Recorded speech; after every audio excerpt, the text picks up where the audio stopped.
things I've ever done. I had to leave behind my family and my livelihood. Coming to Australia was a complete isolation from everything I knew. The sights, the smells, nothing was the same. Good afternoon, ladies and gentlemen. My name is Jahiba Moran, and I am a boat person. 12 years ago, I fled Burma.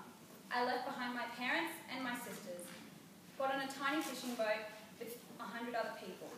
I was 15 years old. The military was dictating every part of our lives, with my entire family displaced throughout the country. My father became wanted by the military because of activities by his brother in the rebel groups. We fled and survived by hiding in the jungle. I was 9 years old when this happened. I was always scared, and eventually I was offered a cheap ride to Australia. It was hard to leave my family, but I knew that we had no future in Burma. Our boat was naturally intercepted by the Australian Navy, and we were all redirected to Malaysian camps. I applied for permanent residency, only to wait a further 7 years while I was being processed. When I arrived in Australia, I felt so lost and alone, because I was. I had no family, no friends, and I was in a country I did not know. An organisation called Access Community Services played a huge role in making my settlement so much more bearable. They were truly like angels to me. They listened to my story and were caring and compassionate in their pledge to understand and help migrants and refugees, just like myself. It was through this initial connection with Access that I managed to develop great relationships, and as a result, have been employed by them since 2005. I'm now responsible for coordinating and supporting the development, monitoring and management of Access's settlement projects. I also help in providing personal and professional staff training. I've arrived in this country as a humanitarian entrant. I believe that I have a strong understanding and commitment to refugee resettlement. I am a member of various government councils and committees, all with the shared aim of empowering individuals and communities with the tools needed to help forge their futures. I am committed to improving the quality of life for marginalised Australians, just as Access has done for me. I truly believe that within this controversial issue, there lies a group of people who largely have no voice. We at Access aim to give voices to the thousands of refugees whose stories are left unheard. We are strong advocates for banning offshore processing due to the short-term damage of mental health and shortening the processing time for visas. We would like to see an end in mandatory detention, and most of all, we would like to see Australia embrace the role of UN Refugee Convention by welcoming asylum seekers with open arms. We want to stop the fear of asylum seekers in the Australian public, because boat people are still people. We are very thankful that the Malaysia solution was not accepted in the High Court, and that the amendments of the Migration Act were not passed to the lower house. There's very little difference between sending asylum seekers to Manus Island or Nauru. In both cases, Australia will be outsourcing its humanitarian obligations and developing countries and worsening the trauma of refugees who have fled conflict, persecution and torture. The proposed agreement was a clear violation of fundamental human rights, such as liberty, freedom of movement and freedom from assault. Australia has also previously signed documents that protect asylum seekers under the age of 18 from lawfully being taken from Australia without the minister's written consent. It is very clear that the government only wants to prolong the inconvenience of treating asylum seekers, and the Malaysia solution is just a way to justify that. The government doesn't realise that asylum seekers are here for one thing. They'll remain persistent to achieving the goal to better their futures.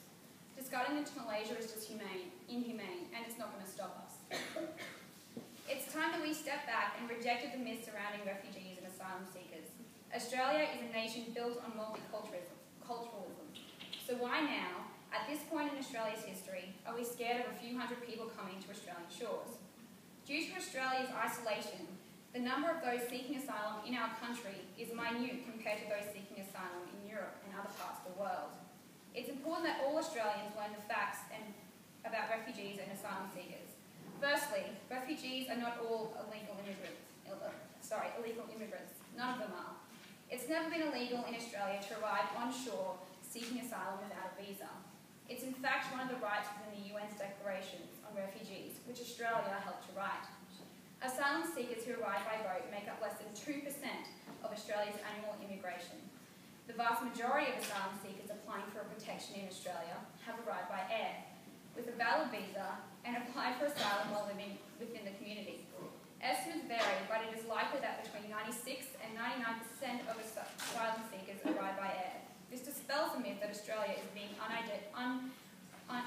inundated by people in boats.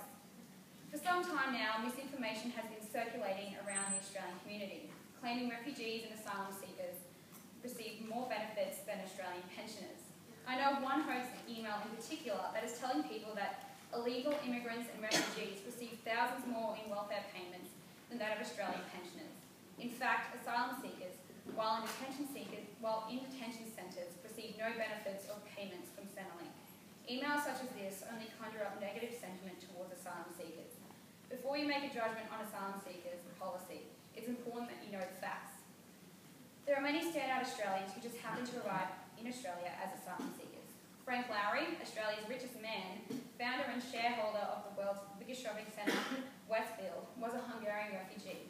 So too, he wasn't from Hungary, but the Lieutenant Governor from New South Wales and the Chief Justice of Supreme Court of New South Wales are both refugees. All notable distinguished Australians. But then there are thousands of refugees in Australia, in our society, in your society, doing wonderful things. I understand that there's lots of fear surrounding asylum seekers. Fear and mistrust, often a byproduct of media and speculation. Australia's general public is thinking, are these people genuine? Why are they here? I know a lot of you would be thinking, why should my hard-earned money pay for them to come here? And you know what? That's a fair question. You should be able to ask this. You should also allow for an answer. My answer is this question.